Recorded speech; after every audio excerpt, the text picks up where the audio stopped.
Welcome, friends, disciples, and devotees. The reading for today is an extremely important one for all of us, and it's Mother's answer to a question. The question is, Sweet Mother, is there a spiritual being in everybody?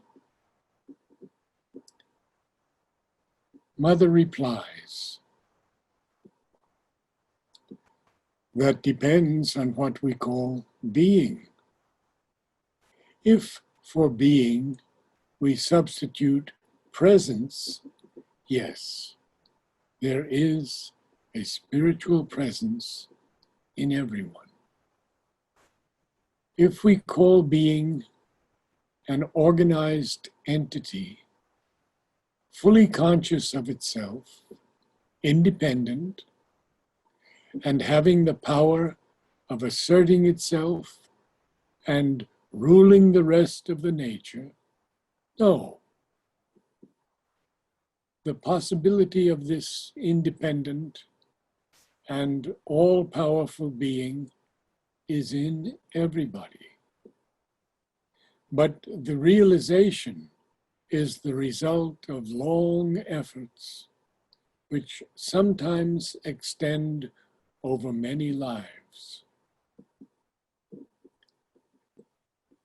In everyone, even at the very beginning, this spiritual presence, this inner light is there. In fact, it is everywhere. I have seen it many a time in certain animals.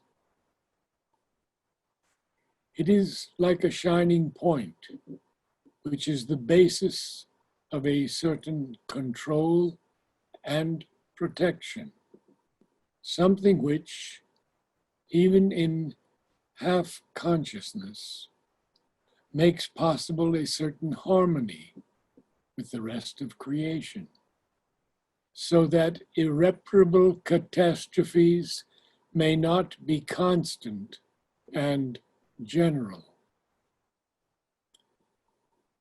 Without this presence, the disorder created by the violences and passions of the vital would be so great that at any moment they could bring about a general catastrophe, a sort of total destruction which would prevent the progress of nature. That presence, that spiritual light, which could almost be called a spiritual consciousness, is within each being and all things. And because of it, in spite of all discordance, all passion, all violence, there is a minimum of general harmony, which allows nature's work to be accomplished. And this presence becomes quite obvious in the human being. Even the most rudimentary, even in the most monstrous human being, in one who gives the impression of being an incarnation of a devil or a monster, there is something within exercising a sort of irresistible control. Even in the worst, some things are impossible. And without this presence, if the being were controlled exclusively by the adverse forces, the forces of the vital, this impossibility would not exist.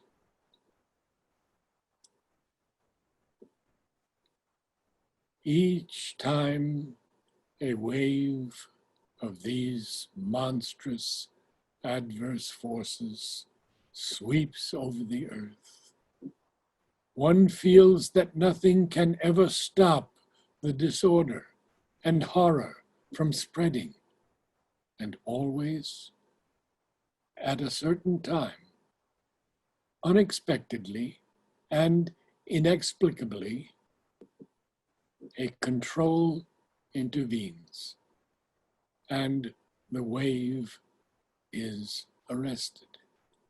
The catastrophe is not total. And this is because of the presence, the supreme presence in matter, but only in a few exceptional beings.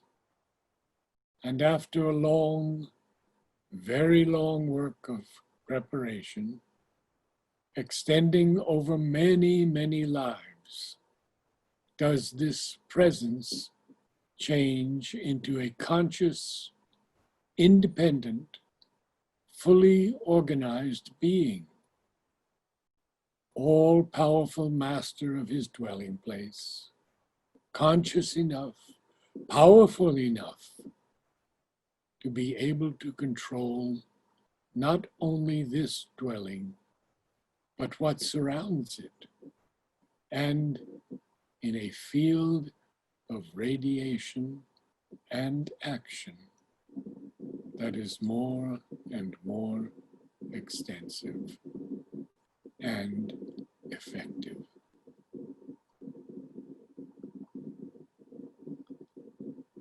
I quote one last sentence of the mother, not in the above, but extremely powerful.